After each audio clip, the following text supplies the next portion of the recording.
Olá, será que tá todo mundo me ouvindo? Não sei se tem alguém aqui. Ana Paula Martins, acabei de ver. Rodrigo Freitas Costa também. Vocês estão conseguindo me ver? Oi, Silvia. Olá, Rodrigo. Tá todo mundo me ouvindo direitinho, né? Teacher Gustavo, boa noite, gente. Muito bom estar vendo vocês aqui. Ótimo. Então a gente pode começar, né? Tipo, se vocês já estão conseguindo ouvir direitinho e me ver também. Olá, Ana Paula. Ótimo. Gente, boa noite. Meu nome é Ludmila Franca Lepka. Oi, Léo. Oi, Lucas. Oi, Thelma. Bom, como vocês já me conhecem, acho que das outras lives pelo YouTube e Facebook, eu sou uma das pessoas, um dos membros do Centro de Estudos Hannah Arendt, né? A pessoa que costuma moderar esses eventos virtuais. É a primeira vez que a gente está fazendo uma live no Instagram. É um projeto novo, esse da Hora Arendt, e a ideia é justamente a gente ter um espaço onde a gente possa interagir um pouco mais, apesar do tempo limitado, né? A gente sabe que aqui no Instagram a gente só pode ficar no máximo 1 hora. Então, é uma conversa, literalmente é um bate-papo rápido, né? Então, eu vou dar alguns avisos enquanto o pessoal tá chegando. A programação da Hora Arendt está fechada até meados de outubro, tá? A gente vai ter um encontro desse a cada domingo. No próximo domingo a gente vai ter o Gustavo Rassi, que vai falar sobre a amizade da Hannah Arendt e do Walter Benjamin. Depois vocês vão ficar com a Renata Nagamini e com o Fabrício Pontin para falar um pouco sobre Foucault. E aí a gente tem em outubro o Tiago Blumenthal, que vai falar sobre Arendt e judaísmo. Depois teremos o Moisés Pinto Neto, que vai falar sobre totalitarismo e capitalismo. E depois nós teremos a Crisley, no dia 18, falando sobre educação em Hannah Arendt. Então, tudo isso já está programado, já está colocado na agenda, vocês podem acessar e marcar aí. E esse vídeo vai ser colocado no YouTube depois, né? A única coisa é que as pessoas podem assistir, mas não podem interagir, né? Não podem fazer perguntas, enfim, né? Os resultados do grupo virtual de leitura, selecionados, a gente vai divulgar no dia 15, tá? Estamos aí selecionando, terminando de fazer a seleção, e aí no dia 15 também a gente publica, tá? E é isso, eu espero que esse projeto do Hora Arendt dê certo e que a gente consiga ter uma conversa interessante aqui sobre a vida da Hannah Arendt, né? Eu separei, na verdade, eu pensei um pouco em como que eu apresentaria essa primeira live do Instagram falando sobre a vida da Hannah Arendt. É uma coisa que as pessoas sempre pedem, né? Ah, fala um pouquinho da vida dela. Tem gente que tá conhecendo a Hannah Arendt agora, então... Obrigada, Yata. Obrigada. Então, queríamos conhecer um pouquinho, saber um pouquinho da vida dela. Então, eu resolvi, não sei se vocês estão reparando, há alguns dias a gente colocou uns quizzes, né? Uns questionários nos stories aqui do Instagram com algumas perguntas de natureza biográfica. Algumas são bem difíceis mesmo, bem capciosas, mas as outras, a intenção é fazer a gente começar a se interessar um pouquinho pela vida da Hannah Arendt, né? Conhecer um pouco a vida da Hannah Arendt. Eu estive há pouco tempo na exposição que está tendo aqui em Berlim, que acaba mês que vem, sobre a Hannah Arendt no Deutsches Historisches Museum, né? No Museu Histórico Alemão. E lá também eles contam, né, tem muitos aspectos da vida da Hannah Arendt que se misturam às suas obras. E isso é uma coisa que é uma particularidade muito específica, algo bastante marcante na Hannah Arendt. É que a vida da Hannah Arendt, ela meio que se mistura com os eventos do século XX, e são justamente esses eventos que levam uma reflexão filosófica dela, né? Reflexão política e filosófica que ela vai fazer ao longo da vida. Então, Oi, Baruch. Oi, Laura. Tanta gente aqui, que legal. Tô um pouco sem graça, gente. Geralmente eu modero, eu não falo, mas vamos lá.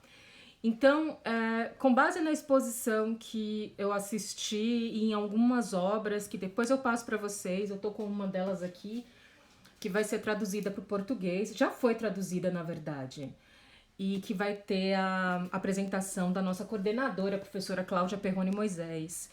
E também no nosso site e no blog tem um texto da professora Cláudia que foi escrito em 2006, no centenário da Hannah Arendt, que é muito bom, que é um texto que conta, né, de forma bastante resumida, obviamente, a vida da Hannah Arendt, né, os eventos principais da vida dela. Então vamos lá. A Hannah Arendt, ela nasceu em 1906, 14 de outubro de 1906, como filha única de Paul e Martha Arendt. O nome dela, na verdade, era Johanna, né? Joana. E foi dado em homenagem à sua avó. Mas ela, enfim, com o tempo, ela adotou o nome Hannah, né? E foi por esse nome que ela ficou conhecida. Inclusive, quando ela se naturaliza, se vocês olharem o documento de naturalização, tá lá o Johanna Arendt Blücher, né? Que é o segundo marido dela. Então, a Hannah Arendt nasce nessa família, que é uma família judaica, porém de judeus seculares. O que isso significa? Eles são judeus, mas eles não vivenciam muito a religião, né? É aquela ideia do judeu assimilado, o judeu que de alguma forma se sente secularizado, se sente parte da sociedade. Os pais dela eram muito mais ligados ao movimento social-democrata, mais à esquerda, né? O avô da Hannah Arendt, o Max Arendt, ele já era um pouco mais conservador. Ele chegou a ser vereador de Königsberg, a cidade para onde a Hannah Arendt se muda com cerca de 1 ano e onde ela vai crescer. Königsberg é a mesma cidade do Kant, né? E a gente sabe que a Hannah Arendt tem uma ligação filosófica muito grande com o legado teórico do Immanuel Kant. E ela leu Kant com 14 anos a primeira vez, ou seja, né? Tem uma obra que é o diário da mãe dela, que a mãe escrevia um diário da criança desde que a Hannah Arendt nasceu até ela completar 12 anos. E aí no diário a mãe fazia algumas anotações sobre a personalidade dela, sobre coisas que aconteciam na vida dela. E uma das coisas que eram bastante marcantes era o fato de que ela não tinha nenhum talento artístico maior, mas ela seria muito inteligente, ela era muito ligada a livros e cartas, ela gostava muito de ler. Então a mãe dizia, né, isso deve ser um talento em si mesmo, né, essa aptidão para leitura. Ela aprendeu grego sozinho, né, e sempre foi uma aluna de destaque. O que acontece? Ela perde o pai aos 7 anos, logo depois que ela completa 7 anos, né, ela faz 7 anos no dia 14 de outubro, e o pai dela vem a óbito no dia 30 de outubro. Então, ela ainda é bastante pequena, e isso é uma característica que vai acontecer na família da Hannah Arendt inteira. A família dela tem muitas histórias de mulheres que ficaram viúvas, né, de mães que tiveram que criar os filhos sozinhas, né? Então isso é uma característica da família. O pai da Hannah Arendt, ele morre de sífilis, que na época não tinha cura, e enquanto ele estava vivo era bastante estranho para ela, porque tinha horas que o pai estava normal, digamos assim, né, na posse de suas faculdades mentais, e tinha outras em que ele começava a ter surtos e delírios, e ela ficava muito confusa, porque ela era uma criança pequena ainda, né? Então, quando o pai morre, ela e a mãe ficam sozinhas, obviamente tem o apoio da família, enfim, mas até a mãe dela se casar novamente com um comerciante judeu também, viúvo, que tinha 2 filhas, a Clara e a Eva, chamado Martin Beerwald. E esse vai ser o padrasto da Hannah Arendt. Contudo, ele não vai ser uma figura paterna na vida dela. A gente vai ver um pouquinho mais pra frente como que ela constrói essa relação de paternidade com outra figura que vai aparecer na vida dela. Então ela cresce envolta nos livros do pai, né, na biblioteca que o pai deixou para ela. O pai dela, apesar de ser engenheiro, né, de ser ligado a situações mais matemáticas, ele era muito ligado em mitologia, em clássicos gregos. Então ele tinha uma biblioteca gigantesca e a Hannah Arendt passa os dias dentro daquela biblioteca, né, usufruindo daqueles livros. Ele era um homem muito inteligente, né? Então, de alguma sorte, ela pega essa aptidão do pai, esse gosto pelos clássicos. Uma coisa que a Hannah Arendt também relata e que é interessante, porque é aí que a vida dela, de alguma sorte, começa a se misturar com os eventos do século XX, né, do início do século XX, que vão acabar eclodindo nas guerras, né, principalmente na Segunda Guerra, que é que vai mais atingi-la. Ela não tinha, pela casa dela, a percepção de que ela era judia. Isso era uma coisa que não existia, era uma conversa que não existia dentro de casa. É que nem a gente cresce de alguma maneira, com 6, 7 anos, a gente não tem muito bem uma noção do que a gente é, né? Tem até uma ideia de uma religião, mas não tem propriamente uma noção de quem somos no primeiro momento, porque nos sentimos, enfim, brasileiros, né? Então, estamos todos ali e em algum momento, quando ela começa a frequentar a escola, quando ela começa a ter uma vida social, ela começa a sofrer alguns preconceitos de ordem antissemita. E ela chega em casa perguntando: mãe, o que é judeu? As pessoas ficam me chamando de judia na rua, de judeu, dizendo que meu pai é judeu, que você é judia. O que é judeu? E aí a mãe explica o que é judeu, que ela é judia e que ela nunca deve se envergonhar disso. Então, ela vive digamos assim, a identidade dela como judia de uma forma meio, como é que eu posso dizer? A consciência foi dada pelos outros, né? Ou seja, ela vai começar a vivenciar isso por conta das dinâmicas que acontecem em torno dela e que vão descambar nessa percepção, né, pela discriminação. Foi uma aluna muito rebelde, até porque a própria mãe dela, em casa, determinava que ela não deveria engolir nenhum tipo de desaforo por parte dos professores ou de quem quer que seja. Então, sempre que um professor fazia algum tipo de observação antissemita, ela era, né, ou seja, a mãe dizia: então você vai embora, vem para casa e eu vou cuidar do assunto. Quando o antissemitismo partia de crianças, ela tinha que se resolver sozinha, né? Então, ela nunca precisou esconder quem ela era, nunca precisou, nunca foi estimulada a negar quem ela é, como judia. E à medida que as coisas foram se tornando um pouco mais complexas em termos de antissemitismo, isso vai ser algo que, de alguma maneira, vai ser determinante na identidade dela, pelo menos naquele momento, né?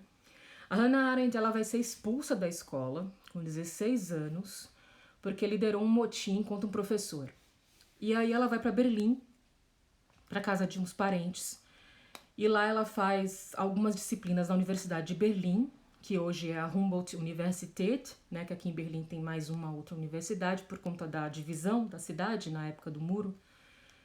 Foi fundada uma outra universidade em 48, que é a universidade onde eu estudo, a Universidade Livre de Berlim. Mas na época da Arendt só tinha mesmo a Humboldt. Então ela fez algumas disciplinas lá e, como brilhante como ela sempre foi, ela estudou sozinha para o vestibular, passou. E aí começa, digamos assim, a segunda, vamos dizer assim, a segunda fase da vida dela, né, que é a parte da vida adulta, né, da adolescência, onde ela vai aprofundar os estudos que ela já faz desde que ela é adolescente, porque ela já lê Kant, Karl Jaspers, Kierkegaard, Platão, desde criança. E ela já tinha meio que essa verve filosófica que ela mesma descreve como a necessidade de entender. A Hannah Arendt, ela é guiada pelo desejo de compreender. E nesse processo, para ela, era meio que óbvio que ela iria estudar filosofia, que ela ia se dedicar aos estudos de filosofia, teologia e grego, que eram as grandes paixões da vida dela. Então, nesses estudos, ela acaba indo para a universidade, e aí acontece o grande encontro, que ela conhece o Martin Heidegger, que na época era um professor jovem, de 35 anos, que encantava todos os alunos. Ele era uma figura fascinante, né? Quando a Hannah Arendt o conhece em Marburg, ela tinha 17 anos. E ele, 35, era casado, já tinha 2 filhos. Mas, enfim, ele se apaixonou por ela também por ele. Uma relação, digamos, complicada, não só porque ele era professor dela, mas porque ela tinha 17 anos e porque ele era casado, enfim. Mas essa relação vai marcar a vida da Hannah Arendt por completo. Assim, até o fim da vida, ela estará ligada a essa história, né? Que vai influenciar também a forma como ela olha o mundo e as inquietações que ela vai ter. O Heidegger, a Hannah Arendt não foi a única aluna que o Heidegger namorou. Ele namorou várias, mas definitivamente, né, ela foi a mais marcante. Ele chega a dizer, inclusive, que ela foi a grande paixão da vida dele. Mas, obviamente, ele rompe com ela e pede para que ela vá estudar com Karl Jaspers, fazer o doutorado dela, em Heidelberg. Karl Jaspers vai ser essa figura paterna na vida da Hannah Arendt. Ela já leu Karl Jaspers desde que ela tinha 14 anos, já tem uma admiração grande por ele, mas quando ela o conhece, de alguma maneira, eles começam a construir primeiro uma relação de aluno-professor, mas com toques meio paternais, muito fortes, que se desenvolvem, e ele vai, essa amizade vai se estender até o fim da vida deles, e ele se torna o grande amigo, o grande interlocutor da Hannah Arendt. Inclusive, o conceito de banalidade do mal, ele vem de algumas discussões que a Hannah Arendt tem com Karl Jaspers em cartas, né? Então é muito interessante ver no diálogo que eles têm nessas cartas como ela começa a pensar no conceito de banalidade do mal a partir de algumas situações que são colocadas pelo seu professor, pelo seu querido professor. Ela até chega a ter um pouco de vergonha de dizer que ele é a figura paterna, que, enfim, mas todos que conviveram com ela e que a conheceram dizem que realmente o Karl Jaspers era como se fosse o pai que ela não teve, né? E essa relação vai perdurar até o fim. Ela, desiludida pela história com Heidegger, ela acaba se envolvendo e casando com um colega chamado Günther Stern, que depois vai adotar o nome Günther Anders, que era colega dela de faculdade, colega dos colegas dela, judeu também, e estudava também filosofia da religião. Esse não é um casamento muito feliz. No dia que ela casa com ele, ela manda uma carta pro Heidegger, tipo, né? E eles se mudam para Berlim, logo depois que ela tira o doutorado dela, em 1929, eles vão para Berlim e ela começa a fazer o trabalho dela sobre Rael van Hagen, um trabalho que só vai ser publicado muito tempo depois. E esse trabalho já se insere, de alguma maneira, na tentativa da Hannah Arendt identificar o que é ser judia, né? As suas reflexões no que tange a uma mulher judia que tenta, de alguma sorte, se integrar numa sociedade, mas que, diferentemente dela, da Hannah Arendt, a Rael van Hagen, ela abre mão da sua condição judaica, ela se converte. E, enfim, é uma pesquisa, é um estudo que ela desenvolve, mas já motivada pelas suas circunstâncias de vida. E isso vai ser uma marca da Hannah Arendt, por isso que a vida dela é tão importante, conhecer a biografia da Hannah Arendt para entender muitas das coisas com as quais ela vai lidar. Quando começa a ascensão de Hitler, no início dos anos 30, a Hannah Arendt está em Berlim com o Gunther Anders e ela se integra ao movimento sionista. Talvez essa integração ao movimento sionista tenha sido a única circunstância de militância política que a Hannah Arendt se permitiu, porque ela acreditava que naquelas circunstâncias, diante daquelas perseguições e de todo o mal que estava iminente, que iria acontecer, era importante que você se defendesse e defendesse os seus. E quando você é atacado como judeu, você se defende como judeu. Então ela diz, com quem que eu ia me associar? Com os sionistas. E é a época que ela começa a amizade com Kurt Blumenfeld, que é presidente de uma organização sionista aqui em Berlim, e ela decide ajudar essa associação fazendo uma espécie de espionagem. Ela tem que coletar informações de documentos antissemitas que são divulgados na área acadêmica e que não são abertos para o público internacional. Então ela é presa, ela fica 8 dias presa, sai da prisão e foge. E é aí que ela sai da Alemanha e vai para a França. Na França, ela se engaja ainda mais no movimento sionista.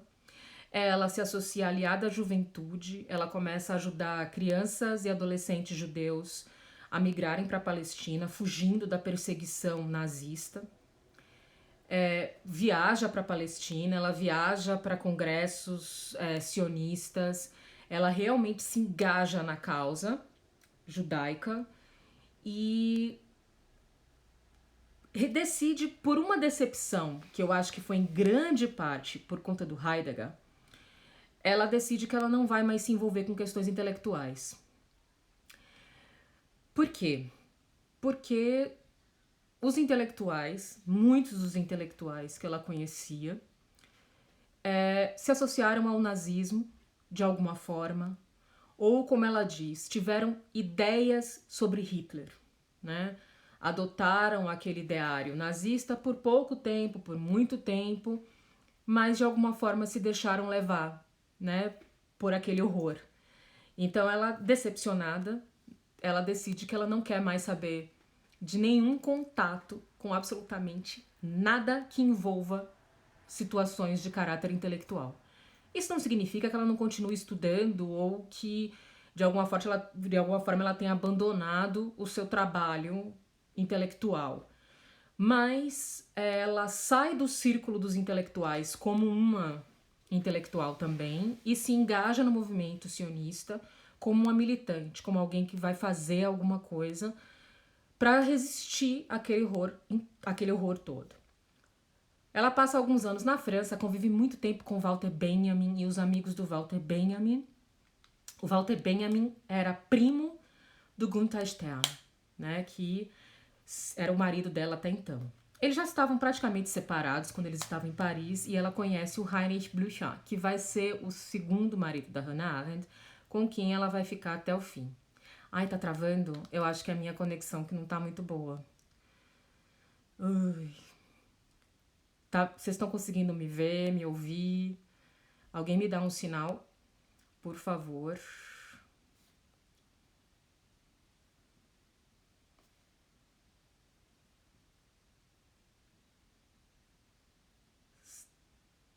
Tá ok agora? Ótimo. Então vamos lá. Que bom, que bom. É porque aqui eu não tenho a menor... eu não tenho a menor ideia do que tá acontecendo. Pra mim fica parecendo tudo lindo. Então vamos lá. Então ela conhece o Heinrich Blücher. Ele não era judeu. Ele era comunista. É muito engraçado isso, porque ele não é um acadêmico, ele é um comunista, ele não é judeu. E eles se apaixonam. As cartas deles são lindas. Lindas. Quem tiver oportunidade... Eu acho que elas estão em inglês, tem em alemão, se eu não me engano, né? Mas eu acho que elas estão em inglês também, não sei se tem em português. Mas são lindas as cartas. Eles escrevem poemas um pro outro, é muito bonito, né? Então eles se apaixonam e ela se separa do Gunther Anders e casa com o Blücher em 1940. A Hannah Arendt, quando quando tem a invasão da França pelos nazistas, a Hannah Arendt é encaminhada para um campo de concentração, que é o campo de concentração de Guas, que é visto como um campo de internamento, mas é aquele campo meio intermediário. Tanto é que as mulheres que estavam em Guas, elas foram todas para Auschwitz. A Hannah Arendt conseguiu fugir, né? E foi determinante para a vida dela, né? Ela conseguiu fugir, o Gunther Anders também conseguiu fugir, e eles se encontraram por acaso na rua enquanto ela estava indo procurá-lo, e eles decidem que eles não podem mais ficar na França, que eles têm que sair da Europa. Gente, todas as bibliografias eu vou disponibilizar tudo, tá? Depois eu mostro, eu tenho alguns livros aqui, eu separei, eu mostro, ou então eu faço foto e coloco no Instagram daqui a pouco, tá bom? Então vamos lá. Eles conseguem um visto para os Estados Unidos, vão para Lisboa. De Lisboa, eles conseguem chegar em Nova York. Isso em 1940. Até então, ninguém sabia dos campos de concentração como máquinas de extermínio. Sabia que existiam campos de concentração, sabiam que existiam mortes, mas não da forma como era feito. E esse aspecto vai ser determinante para toda a trajetória intelectual da Hannah Arendt, quando ela fica sabendo dos campos de concentração, quando ela fica sabendo dos horrores que aconteceram em Auschwitz, né? Ela perde o seu grande amigo Benjamin, que acaba se suicidando na fronteira da França com a Espanha, por conta de um mal entendido, né? Eles ficaram presos na fronteira e ele achou que os nazistas iriam capturá-lo, ele acabou se suicidando. E no dia seguinte as fronteiras foram liberadas novamente, né? Quando ela foi para os Estados Unidos, ela já levou alguns escritos do Benjamin com ela. E esses escritos, ela vai ter brigas homéricas com o Theodor Adorno por conta disso. Mas isso é uma outra história. Então ela chega nos Estados Unidos sem saber falar inglês. A mãe dela consegue também, ela consegue tirar a mãe e as duas irmãs, né? Lembrando, Hannah Arendt é filha única, mas ela tem duas irmãs por conta do casamento da mãe com o Marc Beerwald. Então ela consegue, né, trazer a mãe para os Estados Unidos e a mãe até brinca com ela. Tá vendo? Ficava estudando grego, ao invés de aprender inglês, agora vai chegar aqui nos Estados Unidos e não sabe falar uma palavra de inglês.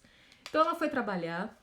Ela trabalhou auxiliando pessoas, auxiliando idosos, né? Tipo como eu posso dizer, uma assistente, uma governanta. E assim ela começou a aprender inglês, falando com as pessoas. E depois ela vai dizer que ela nunca quis perder o sotaque, que ela nunca quis aprender ao ponto de se tornar, de falar o inglês de forma perfeita, porque ela queria manter a língua materna, né? Era o que ela tinha, né? Então ela aprende inglês muito bem, por sinal. Inclusive ela vai escrever as suas obras em inglês. E ela começa a se engajar mais uma vez nos Estados Unidos com o movimento sionista. Ela começa a trabalhar como jornalista, começa a escrever para alguns jornais das comunidades judaicas sobre a condição judaica, sobre o Estado palestino. E todo esse processo dela de engajamento com o movimento sionista ainda segue durante os primeiros anos dela nos Estados Unidos. Tanto é que tem um livro, Escritos Judaicos, que são basicamente são esses artigos que ela produz ao longo dessa fase dela de jornalista para o jornal Aufbau, um jornal da comunidade judaica. Só que a Hannah Arendt ela vai ter uma visão em relação ao sionismo depois muito particular, no sentido que ela acreditava que os judeus deveriam aceitar os palestinos, os árabes, que todo mundo deveria se aceitar. E não deveria haver um Estado judeu pautado no critério da nacionalidade. que o Estado deveria ser um Estado binacional ou multinacional, para abarcar todos os sujeitos, para que não houvesse cidadãos de segunda classe. E isso já é uma influência muito grande do que ela passou na Alemanha, porque efetivamente judeus eram cidadãos de segunda classe, e uma das coisas que ela diz quando ela sai, né, é porque ela não quer ser cidadã de segunda classe de forma nenhuma. Então, ela se afasta do sionismo em algum momento, mais para frente, e ela toma conhecimento dos campos de concentração no final da guerra já, salvo engano.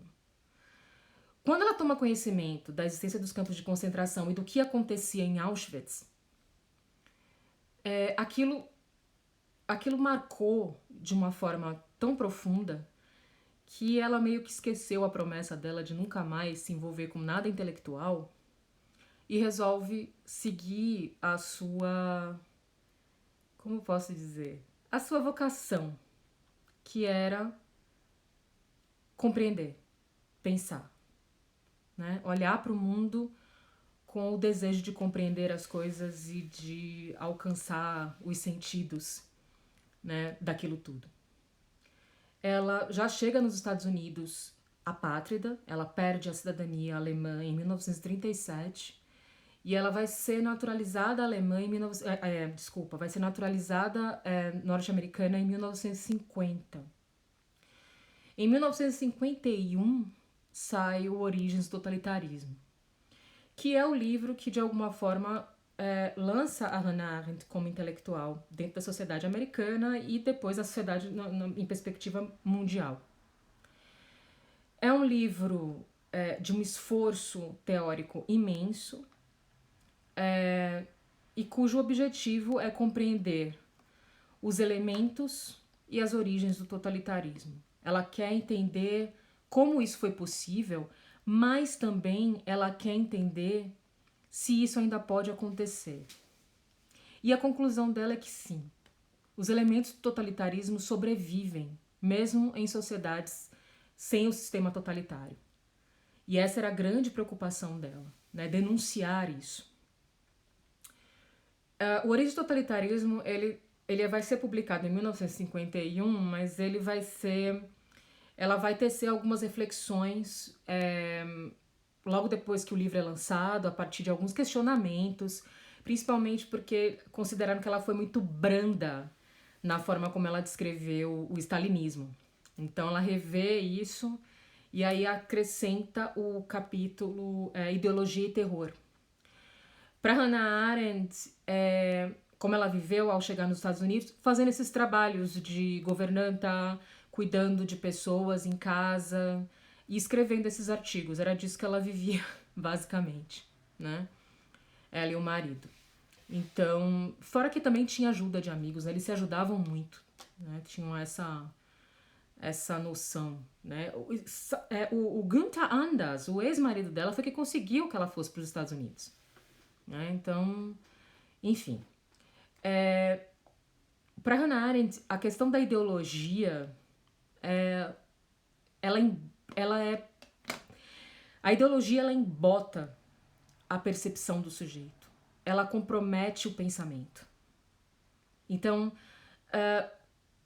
quando ela pensa sobre os sistemas totalitários, ela chega à conclusão de que esse horror é possível e as pessoas aderem a esse horror também por conta de crenças de caráter ideológico. E isso é para qualquer ideologia, tá?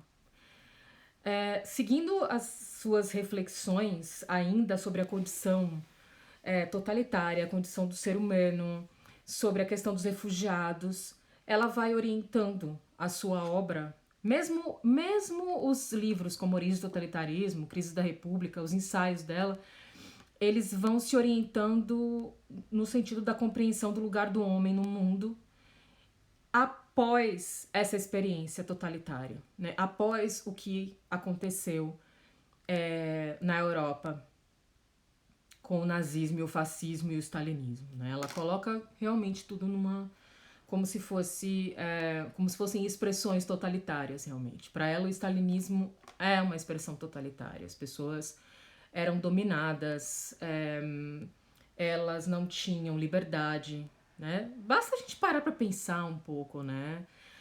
Com o fim da guerra, se construiu um muro aqui em Berlim e as pessoas, se tentassem passar esse muro, iam ser mortas, né? Como muitas foram. Então, não é bem um sistema que, pelo menos eu não gostaria de viver num sistema assim, né? Mas enfim, não é esse o nosso objeto hoje. Então, o que vai acontecer? Ela começa suas reflexões sobre a sociedade americana, sobre a condição humana, ou seja, todas as circunstâncias que ela vai analisar, ela parte das experiências e das vivências do contexto em que ela vive. Claro, são visões. A Hannah Arendt, ela analisa a realidade. E, como toda pessoa que analisa a realidade, ela está sujeita às contingências da própria realidade, né? Por mais que ela exercesse essa ideia do livre pensar, ela tem vai ser condicionada também por alguns aspectos, né? Então, os desdobramentos que ela vai fazer sobre o papel da educação, que a gente vai ver com a Crisley aqui em breve,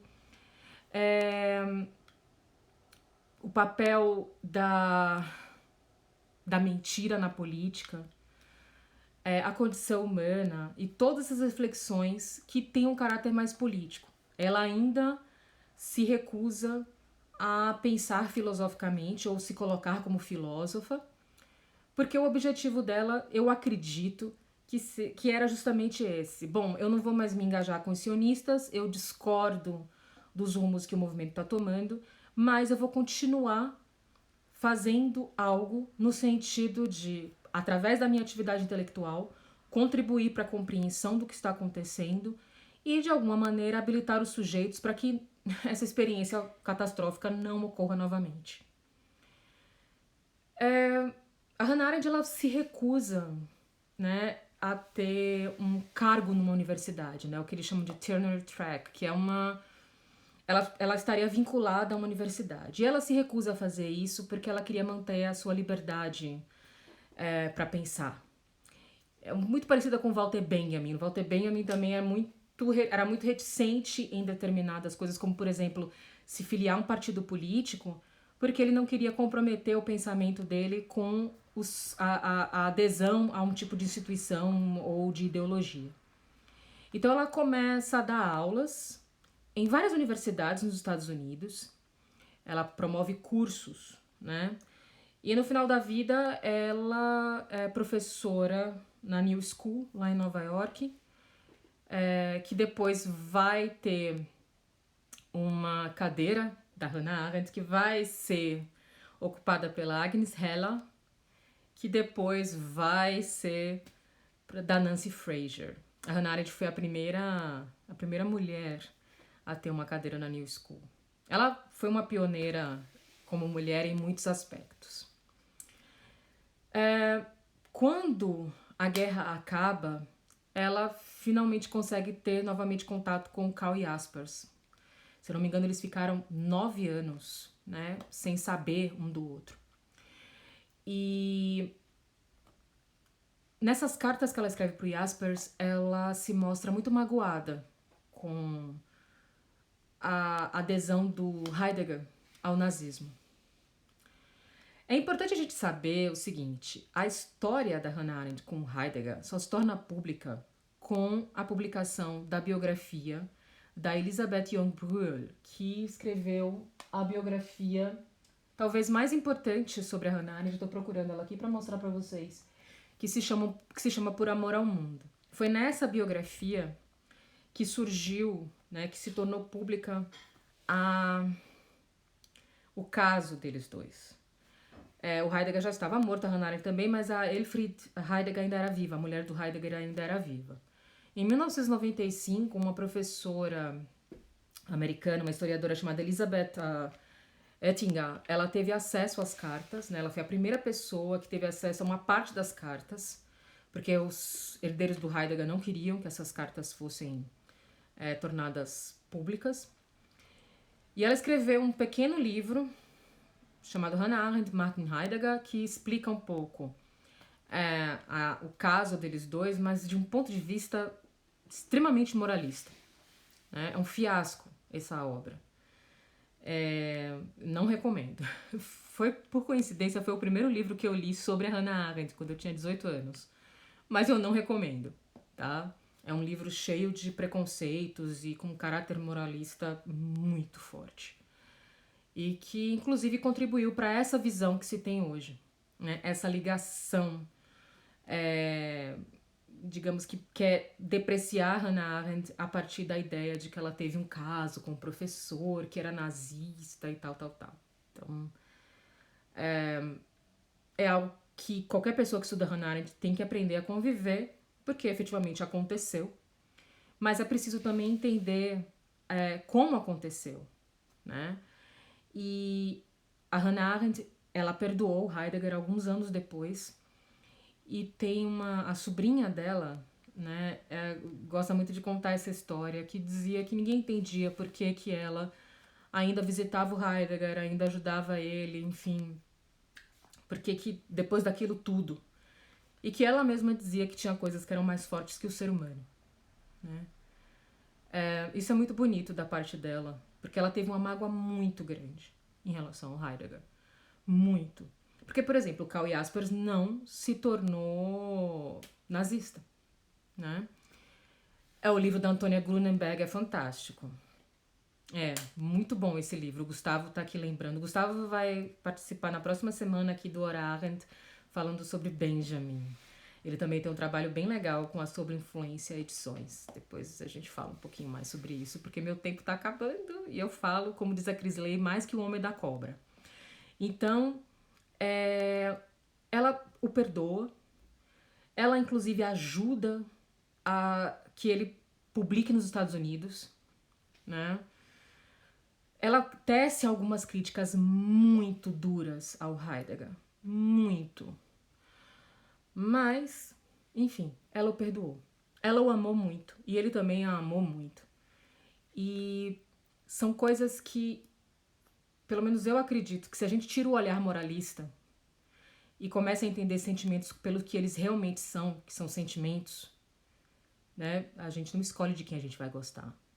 E a gente não sabe o que foi que eles viveram. A gente só sabe que o impacto do Heidegger na vida da Hannah Arendt foi determinante. E ele também. Ser e Tempo, que é a sua grande obra, boa parte de Ser e Tempo é fruto da influência da Hannah Arendt na vida do Heidegger. Então isso é inegável. Né? Então quando a gente procura moralizar esse relacionamento, depreciar a Hannah Arendt enquanto judia ou mulher, porque se envolveu com um homem casado, um homem que depois se revelou nazista e ainda o perdoou, a gente está simplesmente negando uma boa parte da humanidade, tanto da Hannah Arendt quanto do Heidegger. Então eu particularmente prefiro olhar para essa relação com o mesmo olhar que eu tive lá atrás, quando eu peguei a primeira vez que eu soube da Hannah Arendt, que foi através desse livro da Elisabeth Ettinger, e que o que me fascinou mesmo foram os trechos das cartas que ela colocava deles, né, de um para o outro, e a identificação que de alguma forma eu tive com ela. Eu também tinha 17 anos quando eu li o livro. Né, eu ganhei esse livro de presente de aniversário de uma professora. E para mim foi muito importante, né, conhecer essa história, porque deu uma dimensão humana. Eu já fui conhecer a Hannah Arendt vendo ela como um ser humano, como uma menina de 17 anos que se apaixonou por um professor de 35, que todos os alunos adoravam. O Heidegger era como se fosse um deus para aqueles alunos. Então, sabe, é plenamente natural que uma menina de 17 anos se apaixonasse por ele, o impacto que ele teve na vida dela também. E não temos... Não sei se a gente tem o direito de julgar isso. Se a gente consegue julgar sentimentos. A gente pode julgar as atitudes, enfim, as escolhas. Mas o sentimento... O nome do livro é Hannah Arendt, Martin Heidegger. como eu disse, eu vou botar todas as fotos, fazer um carrossel bonitinho com todas as fotos de todos os livros. Vocês vão cansar o dedo de tanto passar foto. Essa história da Hannah Arendt e do Heidegger, ela, se eu não me engano, em 2017, foi transformada numa ópera, né? Eles encenaram essa história. E aí no Brasil já houve peça de teatro com a encenação da história de amor entre Hannah Arendt e Martin Heidegger, e salvo engano foi aquela atriz Maria Fernanda Cândido que fez o papel da Arendt, não tenho certeza. Não, a live não segue depois de passar 1 hora, porque o nome é Hora Arendt, é só 1 hora. Então, o que acontece? Vamos lá, porque senão eu não vou terminar a vida da Hannah Arendt hoje. Eu tenho, sei lá, não tô procurando aqui a hora. Eu tenho 15 minutos. Quando ela escreve o livro sobre o Eichmann, em 1963, que ela acompanha o processo, digamos assim, vem talvez a fase mais difícil da vida da Hannah Arendt, que é toda a discriminação que ela vai sofrer por conta de coisas que ela falou no livro, principalmente em relação ao conceito de banalidade do mal e as especulações que ela fez em torno da participação dos conselhos judaicos no Holocausto. E aí ela começa a ser objeto de uma campanha, realmente, e vai ser ostracizada. Alguns amigos vão parar de falar com ela. E ela, logo depois, assim, alguns anos depois, ela perde o marido dela, né, o Heinrich Blücher, se não me engano, morreu em 1970. E ela fica muito só. E aí é quando a gente começa a ver aquelas fotos da Hannah Arendt. É um cancelamento, Vinícius, isso mesmo. A gente começa a ver aquelas fotos da Hannah Arendt que ela envelheceu, acho que 50 anos, num período de tempo curtíssimo, né, em que ela realmente fica muito só. E acho que quando o marido morre, essa solidão se torna muito mais pesada, muito mais dolorosa, né? Ela se vê realmente sozinha no mundo. E ela morre em 75, sem concluir A Vida do Espírito, que que seria a sua obra mais filosófica, né? Eu sempre falo que a Hannah Arendt, ela gosta tanto do Kant que de alguma forma ela pegou o mesmo roteiro do Kant, que é sempre as 3 críticas, né? A Hannah Arendt tem a ideia da crise, né? Ela reflete sobre as múltiplas crises e ela também faz as suas críticas sempre em forma de trilogias, né? O Kant tinha razão pura, razão prática e juízo. E aí ela vai condição humana, né? Trabalho, obra e ação. E aí viria a vida contemplativa, que é a vida do espírito, com o pensar, querer e julgar. E ela não conseguiu terminar a parte do julgar, né? Ela morreu ainda com a folha, com a primeira página na máquina de escrever, né? Ela estava com alguns amigos em casa, teve uma crise de tosse, teve um infarto e, enfim, quando o socorro chegou já era tarde demais.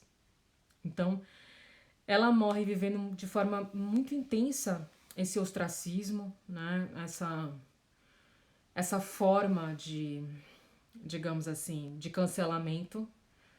Hannah Arendt foi cancelada muitas vezes em vida, né? Não que signifique um cancelamento que ela não tenha feito coisas. Ela fez muitas coisas, ela foi premiada. Enfim, ela teve um reconhecimento dentro da comunidade em Nova York muito grande, mas ela não viveu o suficiente para ver o impacto da obra dela, né? E isso é, isso é relativamente triste, mas acontece muitas vezes, né? E essa condição, né, de ter sido ostracizada, Isso é muito interessante. Ela, ela só voltou, ela só reconheceu um equívoco, que foi no Reflexões sobre Little Rock, que ela vai sofrer uma crítica do pastor Ralph Ellison e ela diz: realmente, esses elementos me escaparam na minha análise, eu errei. Mas tudo isso, ó, todas as outras críticas, ela vai se manter fiel a tudo que ela disse, né? E ela insiste que as pessoas, por conta de uma campanha, decidiram seguir uma interpretação em relação às coisas simplesmente para deturpar o que ela fala e colocá-la nessa berlinda, né? Filmes sobre a Hannah Arendt tem muitos.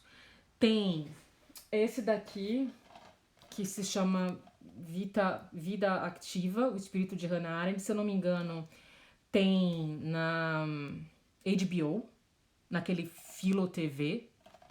Tem o filme da Margareta von Trotta, deixa eu ver se eu acho ele aqui, que é esse, Hannah Arendt, de 2012, que fala um pouco sobre esse processo do Eichmann, todo esse ostracismo, né, quando começa esse ostracismo. Se a Arendt era liberal? Não.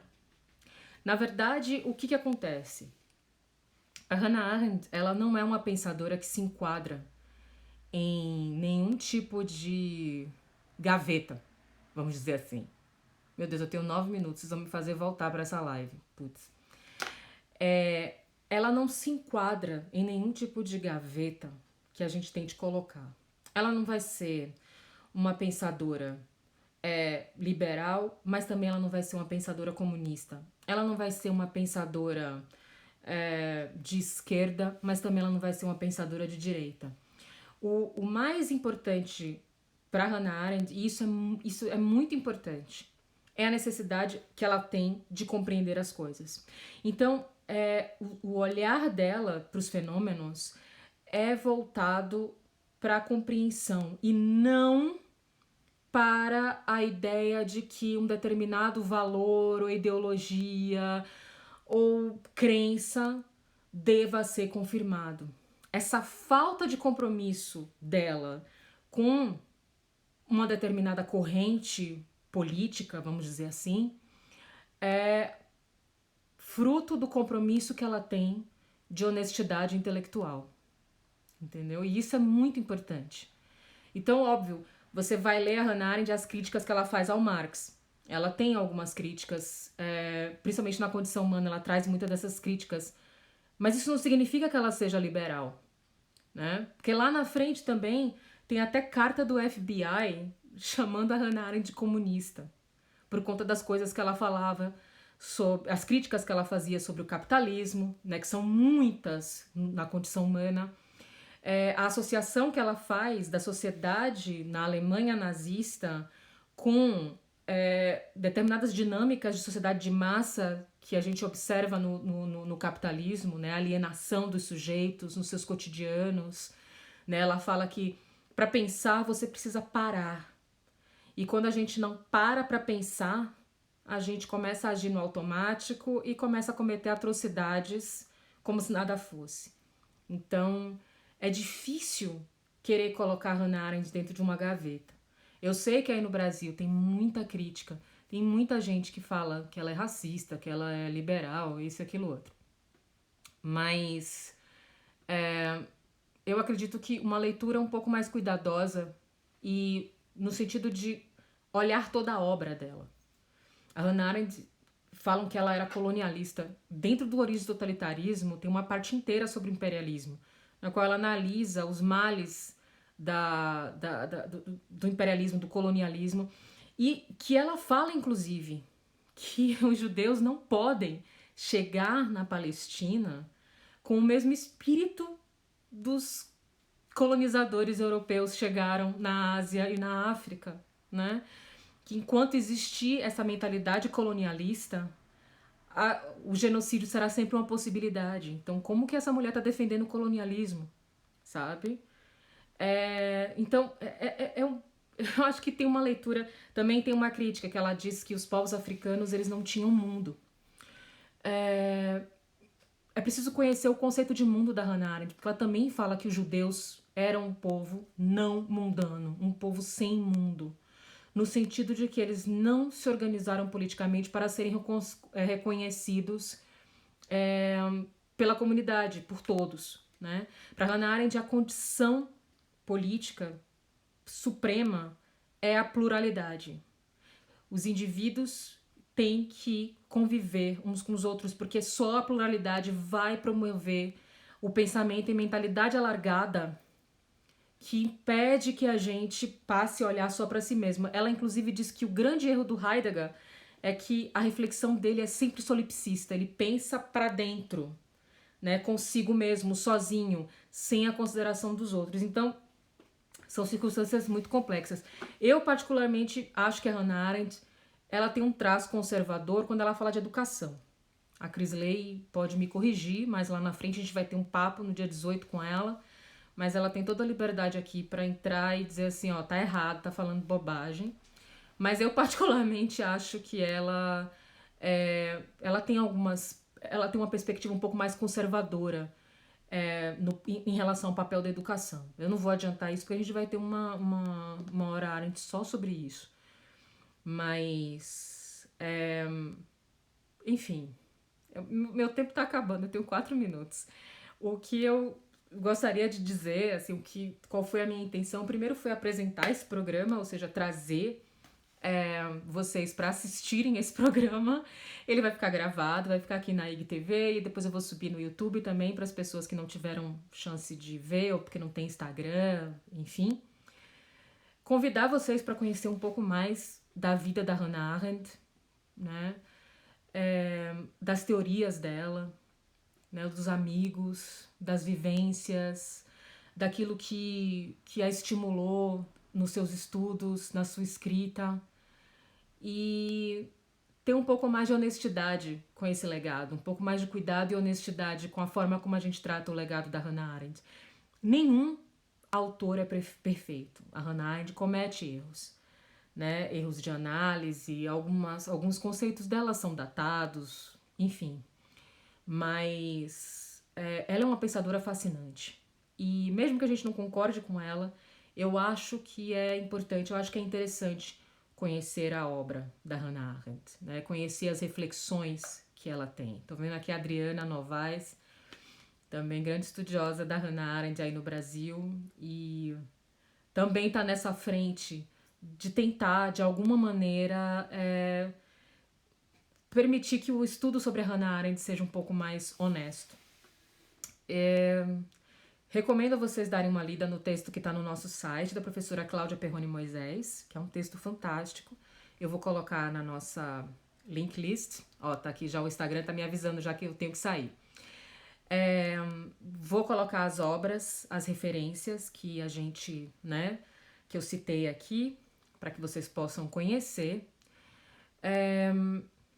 Eu queria ter falado um pouco mais sobre a vida da Hannah Arendt, queria poder explicar um pouco mais, mas eu queria que a coisa fosse meio espontânea, então eu não fiz nenhum roteiro, eu simplesmente fui falando as coisas que iam me lembrando e olhando aqui as perguntas de vocês e, enfim, tentando direcionar um pouco a coisa de forma mais livre. A ideia dessas lives é que elas sejam um pouco mais relaxadas mesmo, que a gente possa conversar um pouco mais, ao invés de ficar aqui só escutando, né? Então, é isso. Eu espero de verdade que a gente tenha, a partir de agora, também aqui pelo canal do Centro de Estudos Hannah Arendt, a possibilidade de estabelecer essas reflexões sobre a vida e a obra da Hannah Arendt. E, bom, o Gustavo tá prometendo que vai usar uns ganchos na live da semana que vem, que vai ser com ele sobre o Benjamin, né? A amizade deles dois, que é uma amizade fantástica também, né? Muito bonita a história. Então, bom, eu queria ter falado mais, eu queria ter explicado um pouco mais. Quem sabe a gente não faz aí outras, né, horas Arendt para falar um pouco da biografia dela e da vida dela, mas a ideia era justamente essa, era instigar vocês a lerem, a conhecerem filmes, a se informarem sobre a vida da Hannah Arendt, porque é impossível estudar Hannah Arendt, é impossível ver as suas teorias sem conhecer a vida dela, tá? Bom, eu tenho 8 segundos e, gente, muito obrigada. Obrigada pela paciência também. Tchau, até a próxima semana.